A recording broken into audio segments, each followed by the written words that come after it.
Hello, everyone, and thank you for joining us today on Polywine, where we'd like to take a deep dive into stories pulled from the media and have a fun time while breaking it down.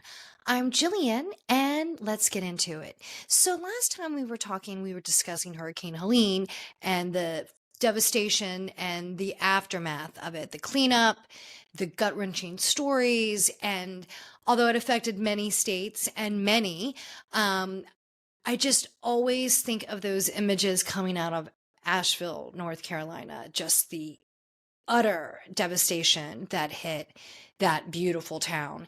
And just to see that image of Main Street that once had those booming businesses just gone. It's just washed away from the mudslides and the flooding and just gone. And although Helene had affect a lot and many, and her destruction path was wide. Florida, who did see a lot of damage from Helene and are still right in the heart of the cleanup, they are bracing themselves for yet another major storm. So, Hurricane Milton is on its way, and it's got its eye directly on Florida. It just passed through the tip of the Yucatan Peninsula, and it was once a Cat 5, then it was downgraded to a Category 4. Well, it was just upgraded again to a Category 5. It is expected to make landfall Wednesday evening, going into Thursday morning, right in the western coast of Florida. This looks scary. I mean, they're calling for 10 to 15 storm surge waves. My gosh, if they just had 6 to 7 foot wave or storm surges from Helene and had that massive flooding, I mean, I can't even imagine 15 feet storm surges. Wow. That is a low-lying area, Tampa, Sarasota, all the way down that western coast. It's all very low-lying. It is densely populated, and wow. Our hearts go out to you. Please, please be prepared. Please be safe. This just feels so different. All the meteorologists, and trust me, I've watched every channel recently, and especially today, of like every news station, every weather station, every weather channel outlet I can find. I want to know, because it's just constantly changing. But in that field of meteorology, they seem to all be pretty freaked out at what they see. And then if you've seen the satellite images of this thing, like, it's mammoth. It's a monster, and it's huge. And it's got its eye right towards the Tampa area. And I was reading this one story that Jim Cantori from the Weather Channel has showed up in Tampa, and they're freaked out because once he shows up during a major forecast of a storm, that's usually where the eye is going to hit. And Jim Cantori is very wrong. He's almost like the oracle of weather, and they're freaked out. It looks bad. The words, the expression, the phrases, the verbiage that I have heard from everyone, from the weather, the meteorologists, from local officials and local responders in that area where they're expecting to be hardest hit. I mean, even that strong statements, like I think it was the mayor of Tampa said, and I'm pretty sure it was the mayor, said, if you do not leave those evacuated zones, you will die. I don't think I've ever heard that. And there were some other local officials, and I think maybe it was responders, warning and asking locals in the area, if they do stay in the evacuated zones,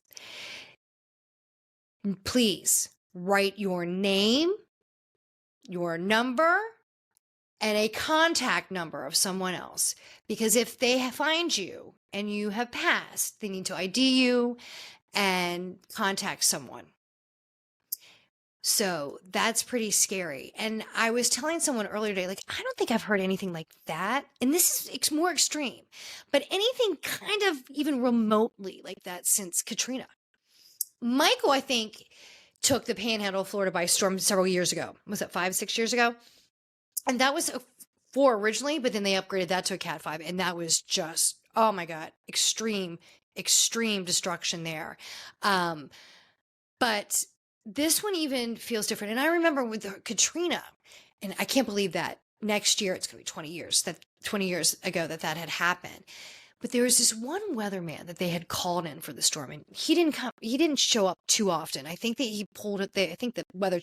I don't know if it was the Weather Channel or what service it was I was watching, but they only pulled this guy out when the major stuff was hitting, and I'm guessing he was retired, and he was on, and Katrina was just getting ready to make landfall in New Orleans, and he said, if you are still there in New Orleans, may God be with you.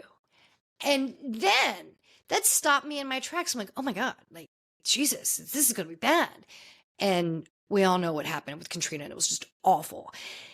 This storm with Milton, the warnings are much more extreme and dire. So, I mean, I was also hearing, I forget which news outlet it was, that they were interviewing locals in the Florida area that they were warning to evacuate. They were saying, if you do not leave the evacuated zones as of 12 o'clock at noon on Wednesday, emergency is not coming. Now, evidently, during Helene, they were still able to make some rescues. Not easy, complicated, hard, but they were able to do it. They are warning everyone and telling you directly, there will not be emergency for you. Emergency responders must be safe as well, so they can then do their job to rescue. But if you choose to stay, then you're riding this one out on your own. So it's crazy. I mean, like, and there was just so many other things, but to hear, like, you need to write to Sharpie your name, your contact information, to know that we're not coming to rescue you. You're riding this one out on your own. So know this, it could be days. We don't know. We do not know how this could turn. And I was watching this one weatherman. He's like, this storm could wobble a little bit. There's still a little time, but it's not going to wobble too much. It looks like it's still the eyes heading towards the Tampa, Sarasota area. They're expecting huge storm surges, like I said, 10 to 15 feet. And I mean, this could just really change that whole surface of the map there in that part of Florida. If not Florida, the whole state. I mean, it's not a huge width. Geez, Florida, you have been hit one right after another, and there's still time. Like I said, we still have a little bit of time.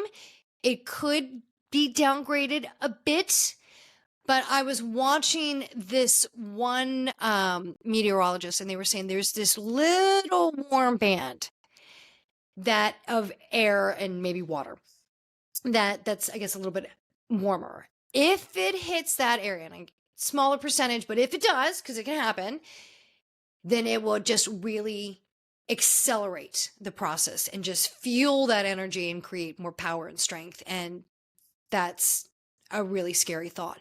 And there was also, I was reading somewhere that this could make landfall as a Cat 5 in Florida. Hoping that it's not. They're still calling it for a 4, but it has been upgraded again now at this present time as a Cat 5. Just upgraded again. But they were questioning, since the scale to rate category or to rate hurricanes only goes to a Cat 5, category 5, that these storms are just becoming more frequent and more powerful.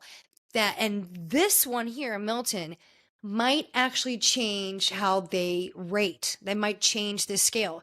So the question is, do they now need to include a category 6? So Milton may change a lot of things, not only the landscape of Florida, and we are hoping that does not happen, but it could also change how we scale hurricanes in the future.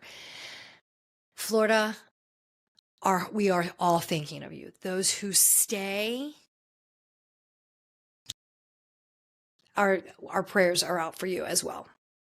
This looks scary. This looks and feels different. And what I have heard from local authorities in Florida and from the specialist in weather, this is scary, and it does look and feel different. And if they're this freaked out, I think we should all be freaked out. Sometimes they can, I think, get a little over amped on this stuff. Just look at the scale of that thing from space.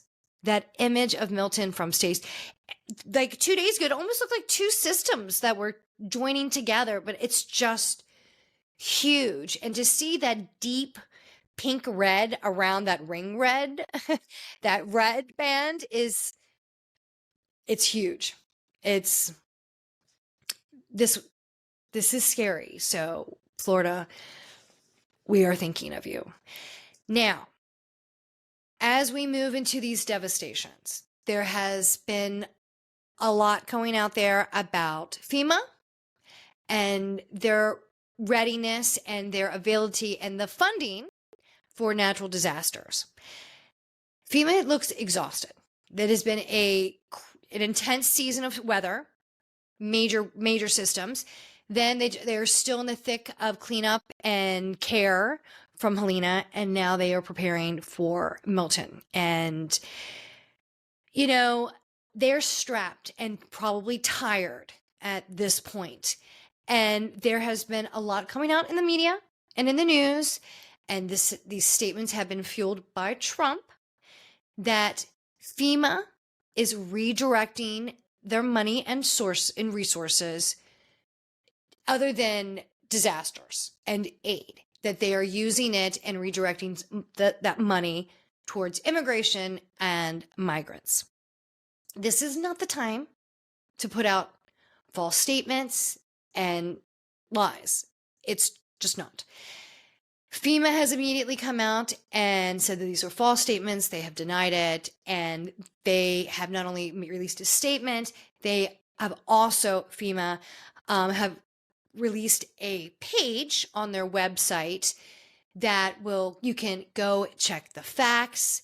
They want to totally debunk any disinformation that has been put out there.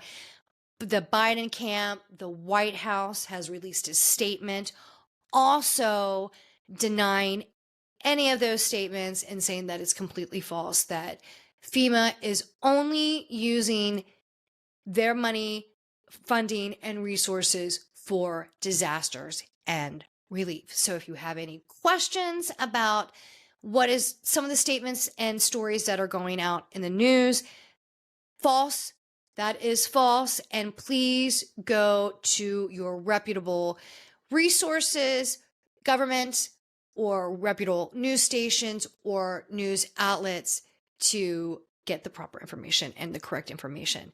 Fact checked, fact checked, fact checked. There's only 28 days left to the presidential election. We are in the final stretch. Thank God. So exciting. As someone who loves politics, I am burnout. I am utterly burnt out on politics. It's in every conversation. It's every day. It's in every story. It's excessive. And in many states, there are also statewide elections going on. So there's that. It's on every commercial. It's in every feed. It's everywhere. And I'm not only just burnt out just because it's overload. It's just too nasty. Too many personal attacks. It's below the belt. I can't really handle it anymore. I am ready for some normalcy back in my life. Just some, normal Sunday coffee talk, political conversation. And it's extreme. It's really extreme now, and I'm glad that we are in a month away. I'm still nervous following the election, what could happen. Just can we all please remember that even following the election, we all still have to live with each other. So let's not fight. Let's be kind to each other. But that makes me a little bit nervous. I mean, it's just so much rhetoric, but so much anger and hatred. It is insane to me. Now, with the final stretch happening and only 28 days to go, both campaigns are out hitting the circuit everywhere. You had Trump and Elon Musk in Butler, Pennsylvania. Yeah, back in Butler. The scene of, well, not the same place, but the same town where the first assassination attempt on Trump happened. So he went back. Pennsylvania is a strong state for him. So he wanted to go back, show his support there, and brought his powerhouse guest, Elon Musk. He is huge. Everybody seems to love him. And he is. The man is an absolute genius. I personally disagree with a lot of things he does. The man's a genius. There's no denying that. He's powerful. He's a, genius inventor, strong businessman, you name it. He's all those things. He gives me Howard Hughes vibe a lot. His eccentric personality, but hey, but he is all on the Trump train. He was there showing his support and endorsing him. So that was a huge win for Trump this weekend. Vance is working his way around everywhere. And then you have Walz and Harris. They're doing their loop around everywhere. And I mean everywhere. Late night, radio, daytime TV, live daytime TV. She was doing The View, Not Easy doing live, and podcast. Yes, Harris. She actually did the Call Her Daddy podcast, and great podcast, huge viewers. I heard it was 10 million viewers she has on that podcast, and huge millennial and Gen Z base, large female audience. And so that was a lot of the major topics that were discussed on that with Harris. And I'm really glad that she did a podcast and is really casting a wide net on trying to reach everyone. I still don't understand who those undecided voters could be at this time. That kind of boggles me right now. I mean, but if there are, please watch it. Watch all the interviews. Fact check, please. Please, please. Fact checked. We all know that there's a lot of lies being spewed and said out there. So please, please fact check. But going back to the podcast, I'm a news junkie, and I constantly have news on a loop. The mainstream media, I listen to podcasts all the time. You name it, I'll get it. And I'll, of course, reputable sources. But us podcasters, we talk about everything. Any subject you want to talk about. We can even talk about our personal lives. You name it, anything we discuss. And we don't have a lot of the censorship. Well, we still have censorship, but we don't have a lot of the heavy hand of that like the mainstream media does. And I think more people are reaching out because we're not on the same loop of topics and stories that all the major networks are on. You'll see the same stories over and over and over. And a lot of the networks in the news, they tell a lot of corny stories and a lot of non-news stories. When I want the news, I want the news. And that's just not what we're getting. So a lot of people are going to podcast or going to live media and things like that to get their stories and their information. And I like that the Harris team recognizes that and knows that they can reach a large audience and all age groups. And that's great. That is great. And that's who you want to reach out to. So bravo to them. Bravo to the podcast world. Excellent interview. And it's nice to see them moving in a more revolutionary path and just following the same old, same old. And the debates, ugh. You know, it was nice that they tried to change them up a little bit. But so what did you think about the vice presidential debate last week? Did you like it? I was interested in it. You know, it's never going to be as exciting as a presidential debate, but I was a little anxious, not anxious. I was a little enthusiastic about it.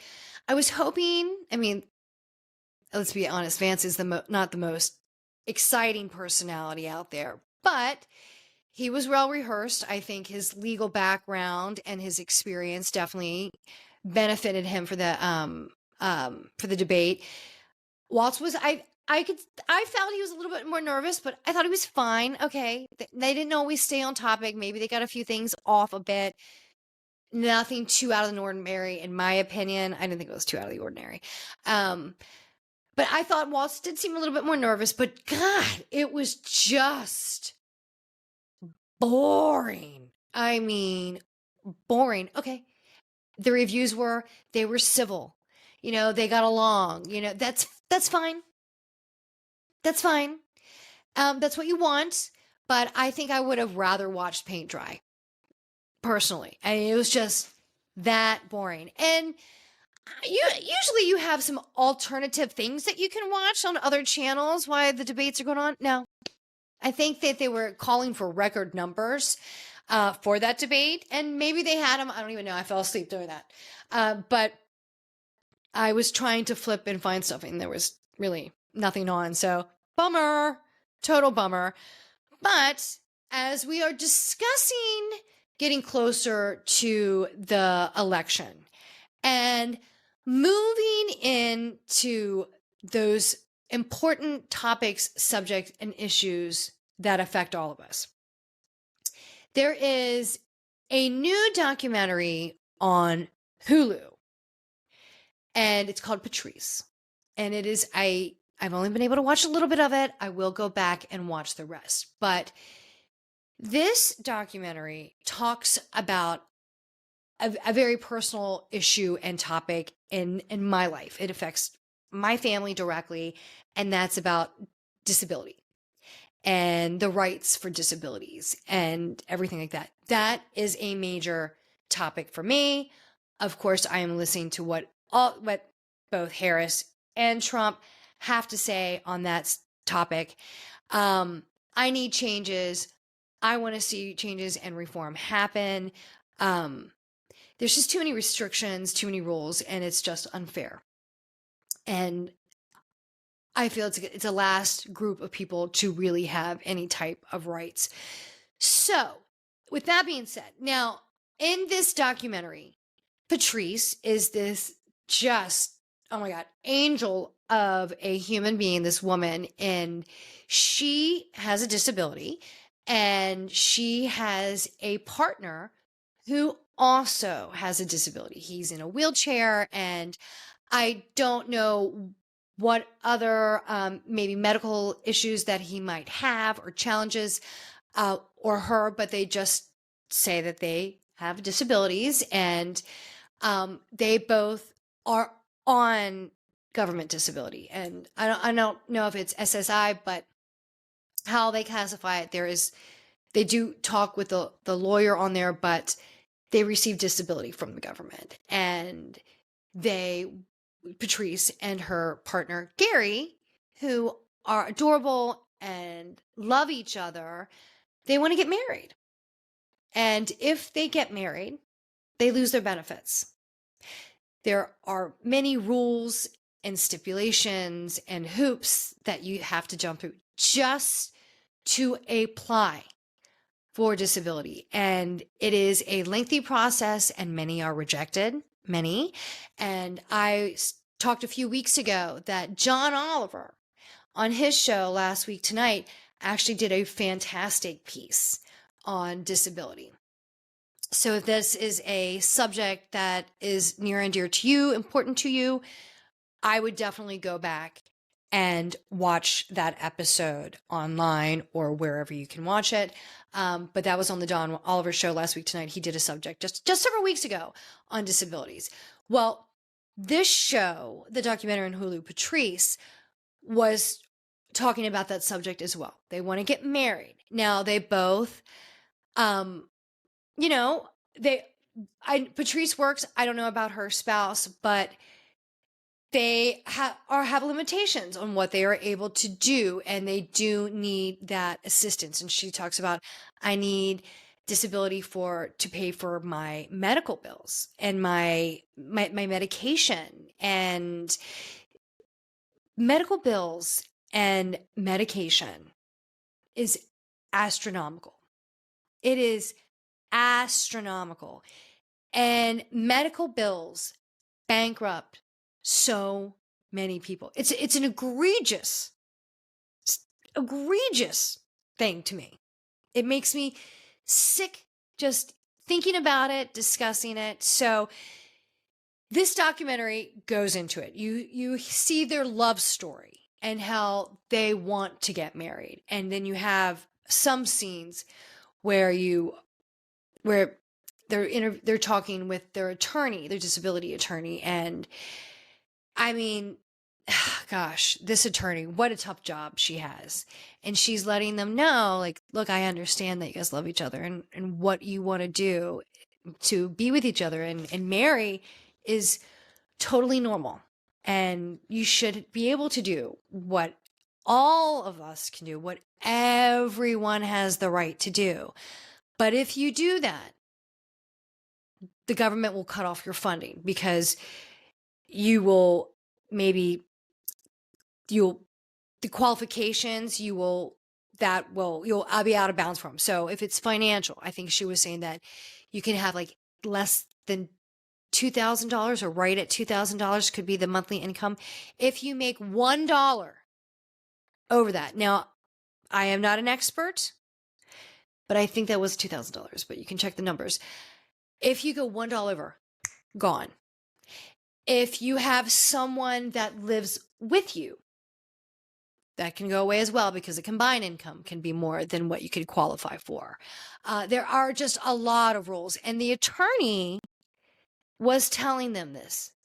Even though that you need this help and you qualify for this help, if you want to do just something so simple as live with the person you love and want to be connected to them, they'll take that away. It's a repulsive thought. And this documentary gets into it. And so if it's not only just an adorable, sweet story of love and kindness, it's upsetting. And it talks about the major flaws in our laws and our governments and how we still need to fight for the rights of all. But, we've come so far. And we've been so progressive. And this is one of the last, I think, major topics, one of the last frontiers. We have to help those with disability. We have to. And if this documentary puts this topic out there more in the forefront, I hope it gains a lot of attention, because with attention and with this conversation, hopefully can maybe put this topic, on the hot burner, if you will, back in Congress, because these laws and for change are in Congress. They're just sitting there. Nothing's getting passed. These bills are just sitting on desks, and it's infuriating. This is who we vote to help us, to pass these bills, to change laws for us, the community, our country. And if they're not doing it, get them out of it. This is what our election's for. So think about that. And these last 28 days leading up to the election, what is important to you? What affects you? And how do you choose that person who will help get those achieved for you? It's a sweet documentary. And I got to tell you, just watching that lawyer just have to burst that bubble of love was really sad. But the good news is that they do choose to do a commitment ceremony, and it was very sweet and touching. And Patrice's friends are just incredible in this documentary. Like, again, I didn't get to finish it. I only got about halfway through to it. I will finish it. It looked really good. I could do without a little bit of the storytelling. It is important to get an understanding of her background and her story of her growing up. I could have done it with a little bit of that. I was looking for a little bit more of the legal stuff, and the fight for that. Maybe I'll see a little bit more of it in the end of the documentary, but really, really good documentary and some food for thought leading into this election. That's that affects everybody. You know, we all want rights, and we all want rights for our loved ones. And think about that. And we need to fight for those who can't fight for themselves. Right? That's what we need to do. It makes us all better. Now, that was a great documentary. Oh God, Netflix is coming out with, there's another Menendez documentary coming out on Netflix. The Menendez stuff is just turning. It's everywhere on the news lately. It's a fascinating topic. It really is. But there is conversation that the district attorney in LA is going to go back and review some of the information and the rulings on the previous cases, and will reevaluate if they could possibly have a trial and maybe have some of their charges dropped to a lesser charge. Now, they have served over 35 years in prison. So if their charges are dropped to a lesser charge, which it was life in prison with no possibility of parole. Well, if that gets charged to or dropped to a misdemeanor charge, or that, what is it? Manslaughter, excuse me. I couldn't spit it out. I don't want to say misdemeanor, but a smaller charge of manslaughter. I am not an attorney or legal mind. This is what I was reading. But if it would be dropped to something lower, and I don't mean misdemeanor, not a misdemeanor, they have been convicted of murder. Please, that was, I misspoke. But if they would be dropped to something like manslaughter or anything, that's if, this is all hypothetical now, they could get out. There's a possibility. Could get out. Interesting. But I mean, it has been everywhere in the news. So these documentaries are so good lately. So if you have a chance, if you haven't heard about that, watch it. I'm sure I don't know where you wouldn't have heard about the Menendez story now. It's everywhere. But there is another one coming out on Netflix, and it's just, I think, a little bit more of the legal stuff. I haven't watched that one yet. It was just released the other day. The monster one, that was definitely a good documentary. Again, Javier Bardem. So good. So good. He's so creepy when he wants to be. He was so good. I really like that, but it's just, it is so interesting how these court cases from back in the day, and just they're reevaluating. I mean, they're all coming out in these documentaries. And I don't know if you watched, what is it? The Golden State. The Golden State, was it the Golden State Killer? That was a good one. And then they ended up catching him for that. I mean, so it's nice. So seeing a lot of this, the crime genre is it's the number one genre in like podcasting and stuff like that. But to see that they're doing these documentaries and it's having an effect, it's fascinating to watch. And speaking of court cases, then you've got Diddy. Wow. Holy. So I happened to be watching TMZ, and they were interviewing this attorney, and he was saying that a lot of people coming out, and that there are a lot of new allegations are coming out against or accusers, I should say, are coming out against Diddy. And I think he said that there's like 120 now, new accusers coming out. And, of course, they're going to do enough back checking and vetting all the information to make sure that these are true, and if these charges can go forward, but 120, and there could be more.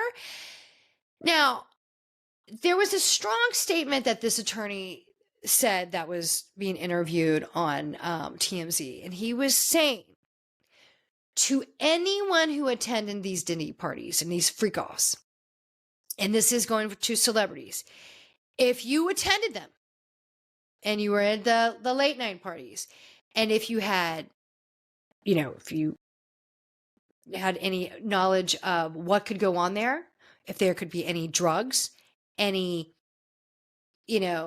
risque actions or play, if you will, any kind of sex stuff going on there, you will be called.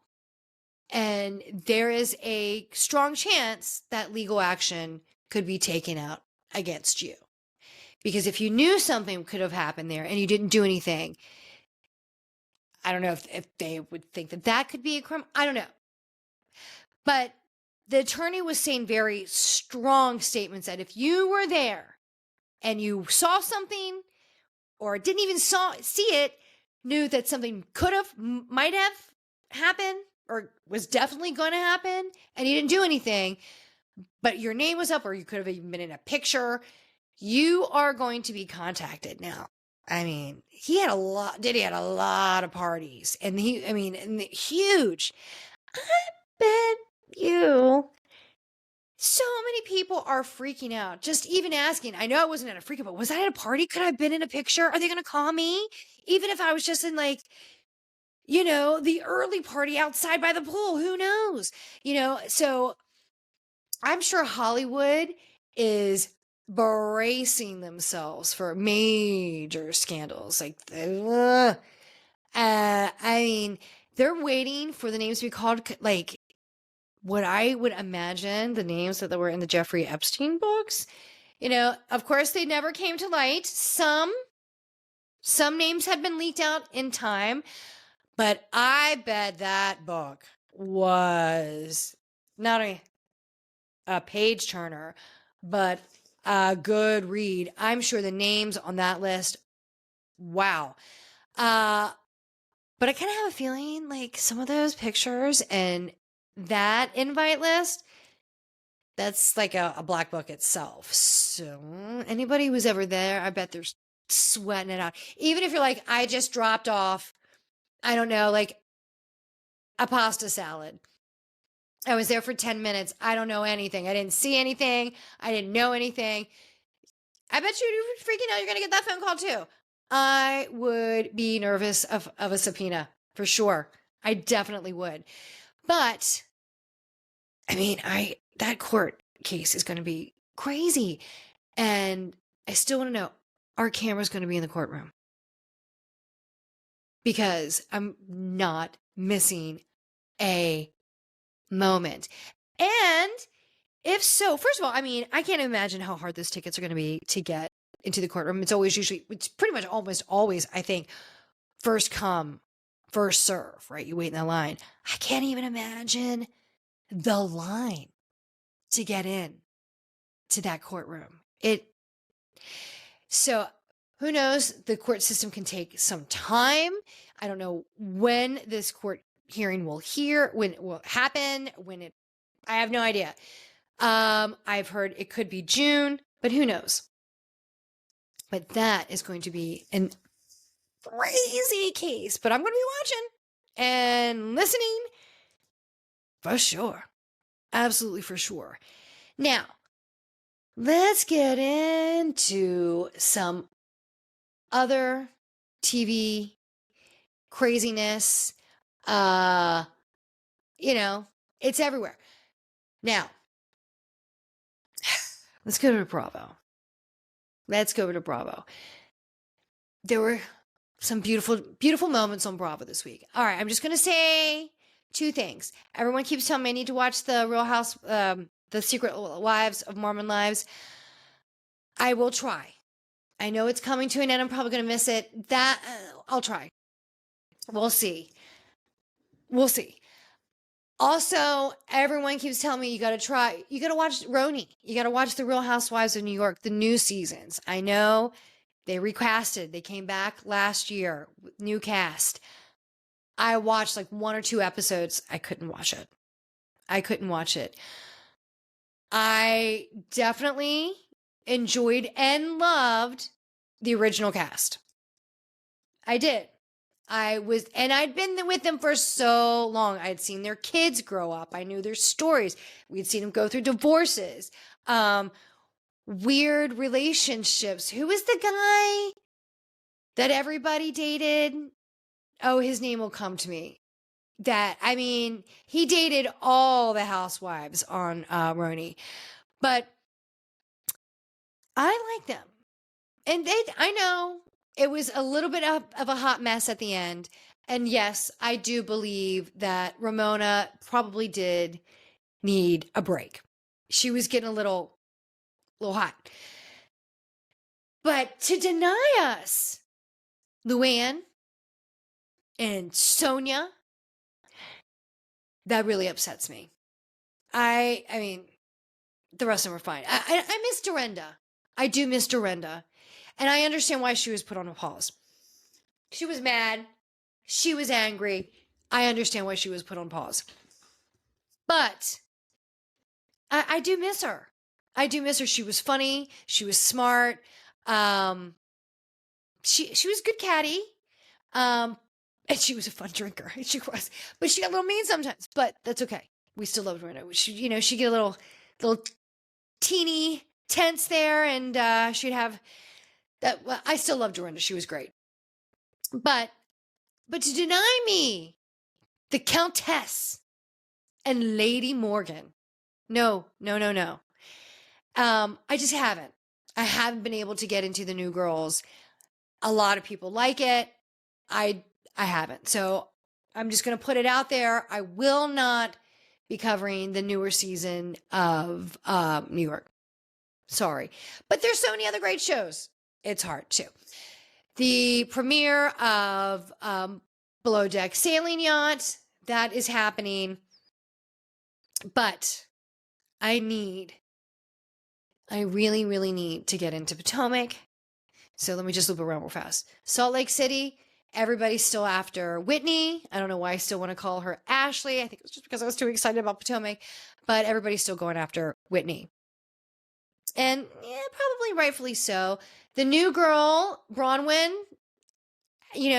churning and stirring that bubbling cauldron of drama. And that's kind of entertaining. And Brittany, she a hot mess. She a mess. Which should be fun. She should be fun. She should be a good mess with all the other hot messes on the show. And again, everybody, leave Lisa alone. Please give her a break.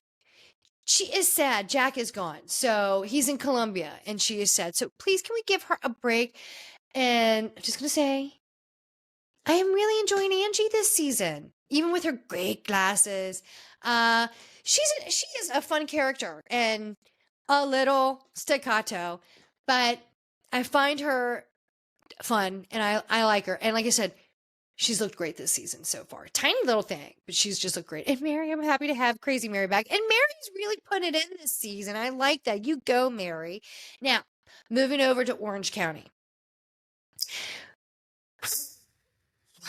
Geez. Now, poor Shannon. Leave my Shannon alone. Leave my Shannon alone. She's going through it. And Johnny J, Alexis, get out of here. I don't like it. I'm over you. I'm over it. I'm over it. Now, Atlanta should be hitting here soon. I am excited to see Miss Phaedra. She's coming back. Kenya. I am going to miss Kenya. I liked Kenya. So I am going to miss Kenya. But I am excited to see Phaedra back. So that should be coming down the pike soon. Beverly Hills is coming. Miami's coming. Just see all those hot tamales in Miami. I love them. But I have got to circle around to the Housewives of Potomac. Now, I have discussed I am a Mid-Atlantic girl. So Potomac, it's close to my heart. And I love me Giselle. I love me some of the Grand Dame. Ashley, you're okay, I think seeing your dating scene, that might be fun this season. I sure hope so. Um, let's see. Wendy, I hope we get a little bit, I hope we get a better side of you this season. I think you're great. I think you're gorgeous. I think you're brilliant. I think you're a little stretched out everywhere with what you want to do. So I hope you find the right path there and go down it. Eddie seems to be very supportive and everybody seems to love Eddie. Robin Dixon did not miss you. Did not miss you. Nick, I was a little bit, but she didn't really add much and she's gone. She was one and done. She's gone. Now, let's get into Potomac. It starts, boom, right into it. The reenactment of Karen Huger's accident, where she was arrested for a DUI. And I mean, they were showing some of the charges that they were against Karen. And there was a lot. Like, I didn't realize there was that many. There was a lot. I mean, a lot, Karen. Now, I do know when they were showing the streets, I do know that area. I do know that area pretty well, actually. And there are a lot of deer. So when you see the deer running, that, you know, and they're like, I'm like, they make it seem like that deer just came out of nowhere. There's deers everywhere around there. It's very green. It's very lush. There's a lot of wildlife, and deer are everywhere around there. And deer accidents are extremely common. So when I saw that deer hit, I was like, oh no. And then the tree, but there were a lot of charges against Karen. I mean, that's bad. Because it's like, oh no, did she just have like a glass of wine at dinner and then swerve to hit a deer and then hit the tree? I'm guessing that's what happened, but I guess it was more than just one wine. But I mean, Maryland's no joke. It is no joke. It's no tolerance, and they are no joke. So I could see how that it could easily happen even with one glass. And if it hit, and Karen, I don't know what you were on or what your routine is, your regiment, but you are getting so thin. So maybe one glass could have done it to her. I don't know. Sometimes alcohol hits you fast and furious and sometimes differently. That was a lot of charges. The police cam, I don't think has been released, but wow. So boom, that was the start of the episode. And then you see Giselle coming to pick Karen up to take her out to lunch and lift her spirits and, you know, tell her that she's going to host a birthday brunch for Karen. And it was that scene was really funny. The fact that she picked up Karen, and when she picked it up, she told her husband that she was taking her out, and he just looked so happy to get Karen out of the house. Did he not? He looked so thrilled. He's like, oh my God, thank you. Please get her out of the house. So Ray looked happy. Ray looked really, really happy. He's like, oh my God, Giselle, my girl, you saved me. Get her out. He looked so annoyed. So she takes her to this restaurant. I actually know that place they went. It's cute and it's very good. When she went there, and this is what makes Giselle the best. So here she is talking to Karen, of course, with concern, but she's also throwing shade at the same time. And she was like, you know, Karen, in a very southernly charmed kind of way. You know, you always seem like you are so put together and so with it and all of that. And this isn't like you. And the camera, and, you know, Karen is saying, yes, I am usually put together and I am usually well with it and, you know, always on point. And so I was going through things. So this definitely is very uncharacteristic of me. And Giselle sitting there saying, well, it's just, you just are always so put together. And as she's saying this in a slightly shady fashion, The shady cameramen are like panning to Karen at her hands where she has broken nails and just band-aid off, and like half of them are gone, and she just kind of looks a little messy. So as Karen saying, you just look, or as Giselle saying, you look so put together, Karen's panning down and saying she's not in a shady fashion. So she's telling her that she's inviting the girls to a birthday lunch in honor of Karen to lift her spirits. So she's having a attitude party. And you see Ashley sitting down with her attorneys, and you see clips of her going through some of her dates because she's ready to move on and finally divorce Michael. I'm glad that they can have a decent co-parenting relationship, but girl, cut that cord from Mr. Dobby. He's, ugh, move on with your life. You deserve to be happy. And the dating clips were really cute. I like seeing that of Ashley, and it's got to be tough, especially with 2 kids. That's tough. That's tough. So I hope to see a little bit more of that down the path. Wendy, she's still trying to interview. I don't know what she's doing, but she's still working. I don't know if it's her network, a podcast, show, channel. I don't know.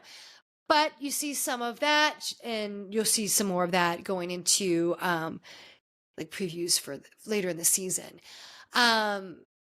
And so you're getting the backstory, and then we get an introduction to some new cast members. You see, was it Vivian, which is a boutique owner, and she's been friends with Karen for a while. And now I don't know if she's going to be a friend of. I'm thinking she must be a friend of, but we do need the new cast member, Stacy. Stacy just moved to the area from Philly. She was on QVC, and her mannerisms are very QVC. I don't know if you ever saw that show. I think, was it on Showtime? Was it Star or Showtime? No, I think it's Showtime. And it was about a network kind of like QVC. And it was something called like I Love That For You. And it was a really good show. And Molly Shannon was on it. But how that girl was, she was so poised and so bubbly on camera, but kind of cutthroat behind the scenes. And isn't that how most people on camera really are on major networks? Takes a lot to get to the top. And I am seeing this in this girl. She's always so put together and proper. I mean, first of all, she is drop dead gorgeous. She is stunning. But she's just so proper. And I feel like saying, I'm like, she just doesn't know if she fits with these women. But she actually did live in the area, and she actually does have a connection with Wendy. She's like, we knew each other not well, but we were on a board together. So we have, we had interactions. And then you see, is it Kierna? Is that her name? Kierna? She was a friend of last season, and she had that big fight at the end of the season with the other friend of. And so she's here. So you didn't see much of her this episode. They're going to get into, she was just kind of like introduced at the very end. But during Karen's birthday party, during the Hatitude, everybody, of course, wants to address the elephant in the room, Karen's DUI. It's been all in the news, and nobody's really talked about it with Karen. So of course they have questions. They want to get it directly from the source. What's happening? Have you already had your court case? Has there been a ruling? Because when Giselle asked her about it, she shut it down right away. She's like, just read the paper. Read the stories. You'll figure it out. So she is not discussing anything, which is smart. She probably shouldn't. But of course, everybody else in the cast has questions, and she's just shutting it down. And during the Hatitude party, it's getting intense. Now I'm going to get to Mia. I did not forget Mia. I'm getting there. And because you see Mia and Gordon through this awkward co-parenting scene earlier in it, trying to work through things and still talking about that whole paternity test. And the ink thing. So they're all sitting there at the Hatitude party, and they're trying to start to pick at Karen about the DUI. Now, it's not going too far. She's shutting it down. In some way, somehow, Karen redirects it to Mia. Because she's like, well, Mia, I don't understand where you're having these issues considering my concern. You shouldn't be concerned about me. My concern was about your children because you put it out there to the world that your infidelity and the potential paternity issue with your children, and my heart goes out to your children. I'm thinking of them, and I was thinking about you. And Mia has an absolute breakdown, and rightfully so. And then Wendy, of all people, comes to her aid. It was like, I think that's a bit much. I think Giselle and Karen, both of you coming at Mia when this is a touchy situation, a touchy subject. This is her kids. Like, that's a lot. We're all parents. We're all moms. Like, this is crossing the boundary. And Wendy was taken up for him. And of course, Mia gets up from the table and is just distraught. And you see camera crew and others trying to go in the bathroom. Of course, another scene where the bathroom door is shoved in the cameraman's face. And you just see the new girl, Stacy, just like shell-shocked. Like, what? She don't know who baby daddy is? And what?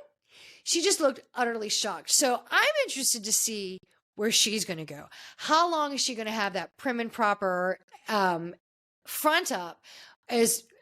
When is she going to be pushed to the point where, boom, that shield comes down and the real side comes out where she's pissed and gets, the attitude. It happens to all of them on every franchise, every season. And I am excited they were showing clips for the previews, I should say, for the rest of the season. And it looks good. I think I might like the new girls. There's going to be definitely high drama. I love Potomac, and I'm so excited it's back. I really am, and I love it. And let me just say this. Following Potomac, because I was watching on Peacock, because I had to go back. I didn't get to see it when it first came out. I had to go back and watch it on Peacock. Following that, a new show came on called The Queen's Court. I had not ever seen this show before, hadn't heard of it. I watched it, and I'm interested, and I like it. I like it. And I don't even like dating shows at all, unless it is Married at First Sight Australia. That is the only one. That is the best one. That is amazing. That is the only one to watch. But The Queen's Court, I only watched one episode. And the one episode was, whoa. They were dropping all kinds of hot topics there. Great. Only 3 bachelorettes looking for their men out of many. But God, that was good. I loved it. So, Queen's Court, I'm going to be watching more of that. We're going to be breaking that one down. And so much more to get into. Watch your documentaries. Get ready for your politics. Get ready for the election. And prepare for any weather events that are coming around. Our hearts go out to everyone. Thank you for joining us today. Follow me on the Instagram at PollyWineTime and listen to Pollywine wherever you can get on your feed. Thanks so much and have a great day. Bye.